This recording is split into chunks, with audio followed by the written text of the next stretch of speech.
Você já confiou em alguém e foi traído? Já se perguntou por, mesmo cercado de pessoas, sente que está sempre sozinho?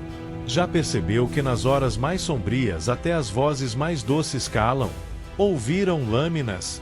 Os homens esquecem mais rapidamente a morte do pai do que a perda do patrimônio.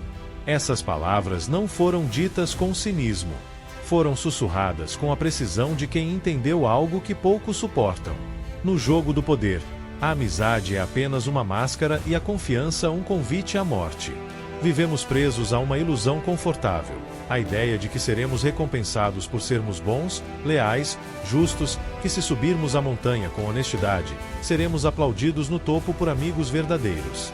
Mas a realidade é outra. Ela escorre fria, como um punhal no escuro. Ninguém é seu amigo. E não, isso não é paranoia, é lucidez.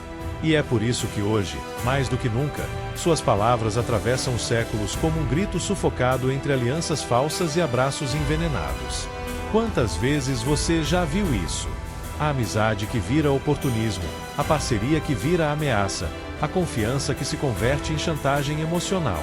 Vivemos num teatro e não é exagero dizer que os melhores atores não estão nos palcos, estão nos escritórios, nos jantares em família, nos bastidores da política, nas redes sociais, todos encenando sorrisos enquanto calculam em silêncio quanto ainda podem sugar de você antes de te largarem como um corpo inútil na sarjeta da conveniência. O texto que inspira este vídeo não é só uma análise maquiavélica, é um espelho. Um espelho que você talvez prefira quebrar do que encarar, porque ele revela algo perturbador. Você também já foi o lobo com pele de cordeiro. Todos nós já fomos. E talvez por isso, no fundo, a gente saiba. Ninguém é realmente confiável. Mas calma, isso não é um convite ao cinismo vazio, é um chamado à consciência, à astúcia, à frieza necessária para sobreviver num mundo onde até o amor pode ser usado como moeda. Sim, essa é uma jornada sombria. Sim, esse vídeo pode deixar um gosto amargo, mas a verdade de verdade raramente é doce. Se você está pronto para sair da infância emocional e entender por que até os aliados são temporários, continue. Vamos explorar, capítulo por capítulo, a anatomia invisível do poder, onde lealdade é um mito, confiança é fraqueza e a única verdadeira amizade que resta é com você mesmo. Acreditamos em amizade como quem acredita em mágica, porque precisamos desesperadamente que seja real. Desde crianças, somos alimentados com narrativas, onde os laços entre pessoas superam tudo. O bem triunfa, a lealdade salva. O amigo verdadeiro está sempre ao lado, mas o mundo real é feito de outra matéria.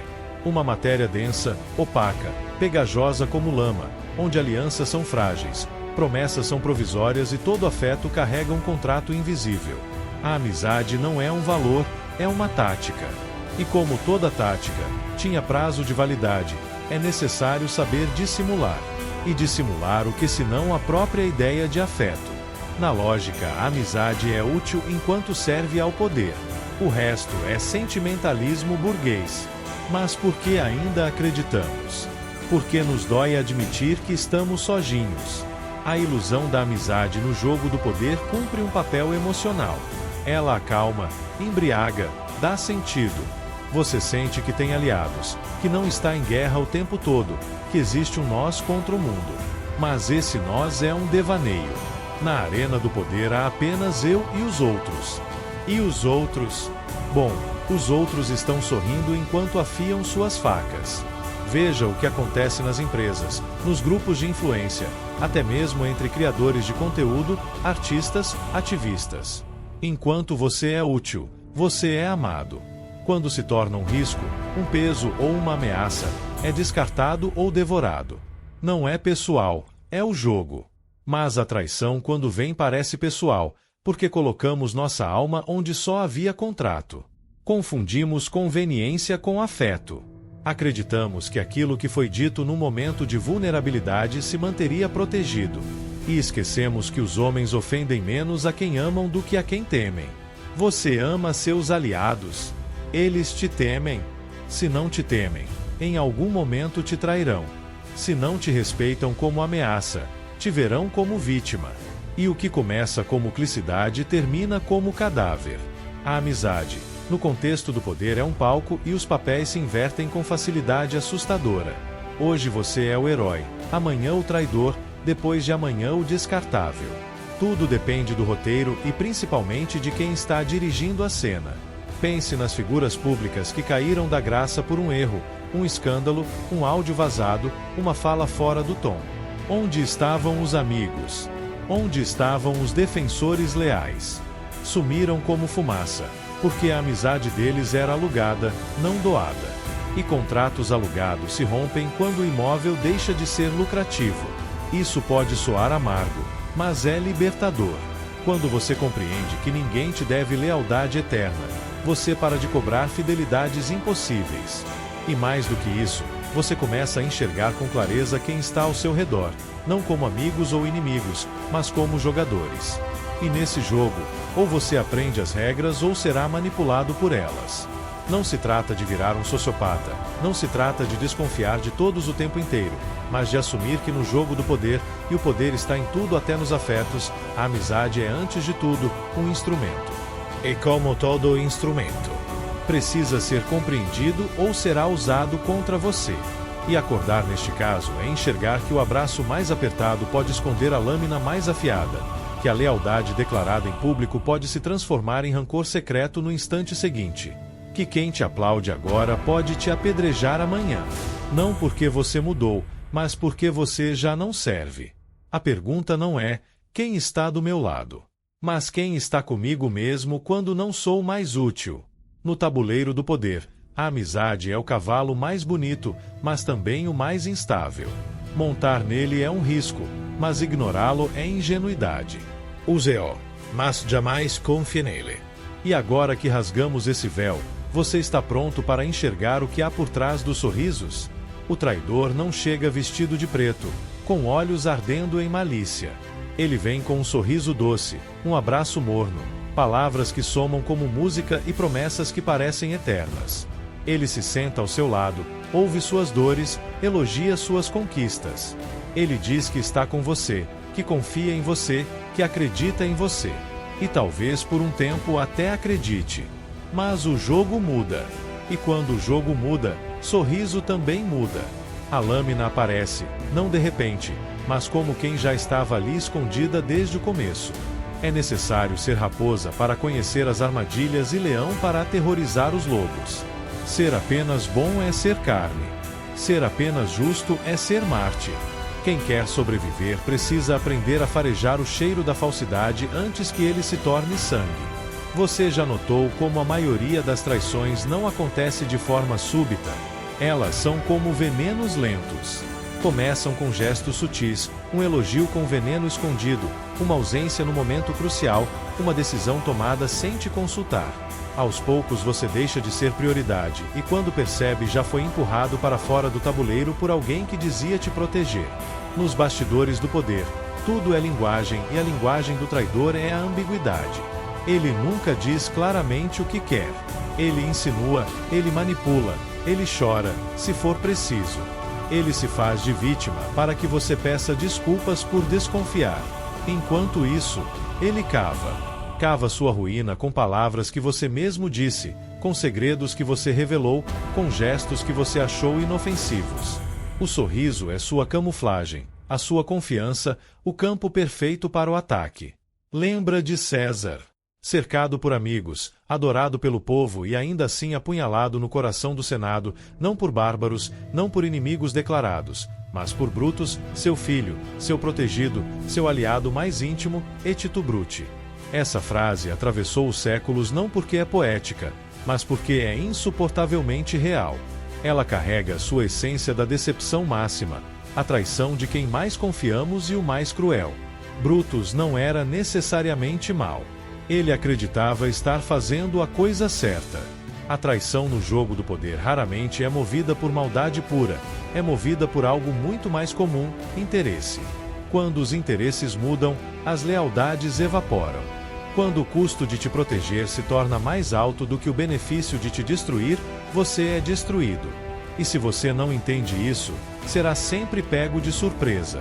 Vai continuar chorando pelos amigos que mudaram, sem perceber que eles nunca foram seus, Apenas estavam com você enquanto valia a pena.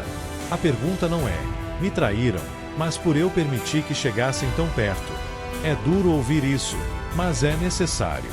Porque enquanto você insiste em ver o mundo com os olhos de uma criança esperando lealdade eterna, o mundo está operando com regras adultas, frias, brutais, onde cada vínculo tem um preço e cada gesto de afeto pode ser uma moeda de troca. E não pense que isso acontece apenas lá em cima entre políticos, empresários ou líderes. A arte da traição disfarçada está em todo lugar. No colega que te elogia publicamente, mas mina sua imagem pelas costas. No parente que ouve suas dores, só para usá-las contra você em outro momento. No parceiro que jura amor eterno enquanto vasculha suas fraquezas em silêncio. Todos nós, em algum momento, somos tanto vítimas quanto cúmplices disso, porque a verdade é incômoda. Nós aprendemos a sorrir enquanto escondemos facas. A sociedade nos treinou para isso. Nos ensinou que sinceridade é fraqueza, que vulnerabilidade é ridícula, que confiança é um risco que só os tolos correm. E então aprendemos a sobreviver, não sendo honestos, mas sendo eficientes. Se todos estão jogando, o maior erro é ser o único que acredita que o jogo não existe. É preciso ser a raposa, sentir o cheiro do sangue antes que ele escorra, ler nas entrelinhas, nos silêncios, nos olhos que evitam os seus. Porque a traição nunca vem de longe. Ela sempre está próxima o suficiente para sussurrar no seu ouvido. Eu nunca estive realmente com você. Apenas esperei a hora certa e essa hora sempre chega. Existe uma solidão que não é física, é existencial. Uma ausência que se instala mesmo quando há multidões à sua volta. Uma espécie de frio interno que começa a crescer. Você já percebeu isso? Quando você começa a vencer, as pessoas ao seu redor mudam, não falam, mas observam mais. Não discordam, mas criticam em silêncio.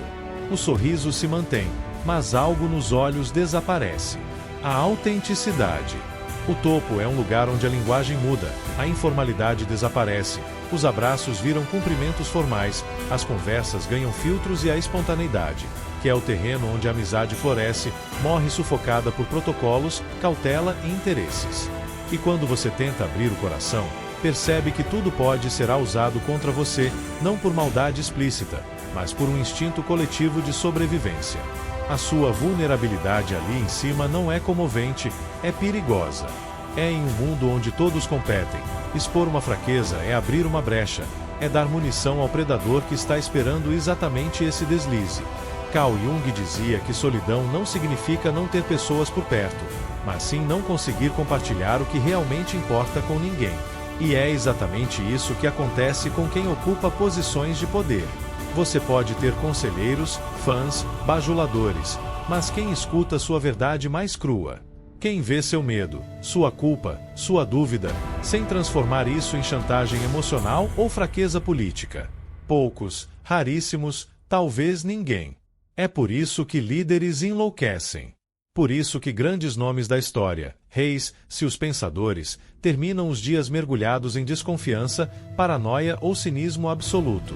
Porque o topo não é uma varanda ensolarada, é um farol isolado, varrido por ventos de suspeita e tempestades de manipulação.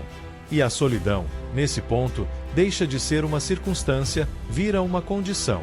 O mundo olha para você esperando firmeza, esperando respostas, esperando liderança. Mas ninguém quer saber do peso que você carrega nos ombros, do medo de cair, do terror de confiar em alguém errado, da vergonha de admitir que o trono não traz segurança, traz exposição. E é aí que nasce o paradoxo do poder. Quanto mais admirado você é, menos amado se sente. Quanto mais respeitado, menos compreendido. Quanto mais cercado por pessoas, mais distante de qualquer conexão verdadeira. É o castigo invisível, a cicatriz de quem teve que matar a própria ingenuidade para continuar em pé. E o mais cruel, você não pode descer. Porque descer é ser devorado. Voltar à vulnerabilidade total é assinar a própria sentença. Você se acostuma com a armadura, mesmo que ela machuque por dentro. Você aprende a amar o silêncio, mesmo que ele ecoe como um grito. Não há espaço para sentimentalismo na guerra do poder, mas há dor. E essa dor, se não for transformada em lucidez, vira veneno. Veneno que corrói a alma, que transforma líderes em tiranos e tiranos em fantasmas. É nesse ponto que muitos se perdem. Tentam anestesiar a solidão com vícios, com sexo, com aplausos vazios. Buscam em multidões o que não encontram em si mesmos e esquecem que a única cura real para a solidão é aceitar que ela faz parte. Ela não vai embora, ela não se dissolve, mas pode se tornar uma força. Quando você entende que o isolamento não é punição, mas parte do preço, algo muda. Você começa a ouvir com mais clareza, a planejar com mais frieza, a distinguir o olhar verdadeiro do interesse calculado. Você vira príncipe de si mesmo, e isso talvez seja o único poder que realmente vale a pena conquistar. Você já tentou dormir em paz depois de confiar em alguém errado? A mente não silencia. Repassa cada palavra, cada gesto, tentando entender onde foi o erro. Mas a resposta é sempre a mesma. Você confiou demais, esperou lealdade onde só havia interesse. E isso, meu caro, minha cara, não é azar, é ingenuidade. É insistir em ser cordeiro em terra de predadores. O príncipe deve ser raposa para conhecer as armadilhas e leão para aterrorizar os lobos. Parece simples, mas essa frase esconde uma verdade que assusta. Ou você aprende a manipular, ou será manipulado. Ou aprende a se proteger, ou será devorado. Ou desenvolve sua própria força, ou será reduzido a peça descartável de outro tabuleiro. A autossuficiência aqui não é sobre viver isolado numa caverna, é sobre cultivar uma mente que não depende de aplausos, um coração que não se ilude com elogios, uma postura que não vacila diante da pressão. Porque o jogo do poder não acaba, ele apenas muda de fase. Se no início você precisava de aliados para subir, agora você precisa de frieza para não cair. Se antes você queria ser aceito, agora precisa ser temido ou no mínimo respeitado. E respeito nasce de uma única fonte: impenetrabilidade. As pessoas só tentam derrubar quem exibe rachaduras, só atacam quem reage, só tentam controlar quem se deixa ler. Por isso, o segredo não está em parecer inacessível, está em se tornar inatingível. Na prática, isso significa saber mais do que revela, revelar menos do que sente, sentir tudo, mas não se abalar por nada. É fácil? Não, mas é possível. E mais que isso, é necessário. Veja, o mundo atual amplificou tudo o que já previa. Hoje o campo de batalha não é apenas físico, é psicológico, digital, reputacional, um tweet, uma mensagem vazada, uma crise mal resolvida e sua imagem ruína em minutos. O inimigo pode ser alguém que você jantou ontem. O ataque pode vir de onde menos espera e a única defesa é estar sempre 2 passos à frente.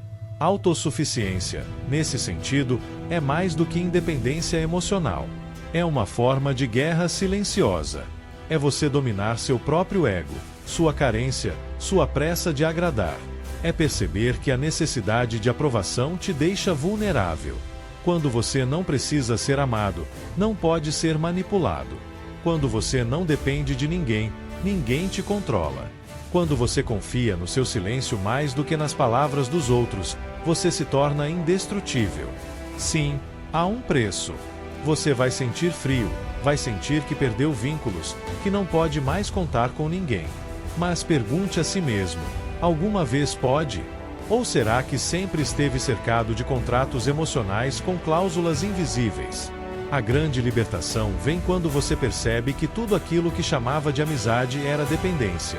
Tudo aquilo que chamava de lealdade era conveniência. Tudo aquilo que chamava de amor era reflexo do quanto você servia. Então, finalmente, você escolhe ser raposa para farejar a emboscada, ser leão para rugir quando necessário, mas acima de tudo ser inteiro, ser dono de si. Não estamos falando de frieza por frieza, estamos falando de poder verdadeiro, aquele que ninguém pode tirar porque não está fora, está dentro. E esse poder, meu amigo, minha amiga, esse sim vale a solidão. No fim, o que resta quando todas as máscaras caem? Quando os sorrisos somem, os aplausos cessam e o silêncio ocupa o lugar das promessas? Resta você, só você, com sua lucidez, sua memória e, se for sábio, sua solidão bem cultivada como escudo. Ninguém é seu amigo. Essa frase pode doer, mas também pode libertar. Porque ao entender isso, você para de esperar que os outros te salvem. Você para de colocar seu destino nas mãos de alianças frágeis e começa, enfim, a caminhar com os pés fincados na realidade, por mais dura que ela seja. E talvez seja essa a maior prova de amizade que alguém pode te oferecer. A verdade, mesmo que doa, mesmo que arda, mesmo que te deixe no diante do espelho. E agora você sabe, o jogo é sujo, a confiança é frágil, a amizade é um luxo ou uma ilusão, mas há uma força que ninguém pode te roubar, há de ser seu próprio aliado. Eu lembro exatamente quando aprendi essa lição pela primeira vez. Tinha uns 26 anos. Estava envolvido num projeto com pessoas que eu admirava profundamente. Acreditava que éramos uma espécie de família intelectual, sabe? Sonhávamos juntos, criávamos juntos, ríamos juntos, mas bastou uma única decisão errada, uma discordância estratégica para tudo desmoronar.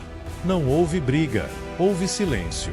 Aos poucos fui sendo deixado de lado. As mensagens pararam de ser respondidas. As reuniões seguiram sem mim. Foi aí que entendi. Não houve traição explícita. Houve algo mais cruel. A revelação de que nunca houve lealdade real. Na época eu me revoltei, me questionei, me senti ingênuo, fraco. Mas hoje, anos depois, agradeço. Aquele momento me ensinou algo que nenhum livro poderia ensinar com tanta clareza. A autossuficiência não é frieza, é maturidade. E se hoje eu posso te dizer tudo isso com convicção, é porque eu também já fui peão, mas decidi parar de jogar o jogo dos outros e comecei a jogar o meu. Se você chegou até aqui, tá começando a desconfiar dos colegas do trabalho. Eu sei. Então faz o seguinte, curte o vídeo, comenta com aquele até tu, Brutus, se você já levou uma apunhalada na vida e se inscreve no canal. Porque por aqui a gente não promete amizade, a gente entrega lucidez.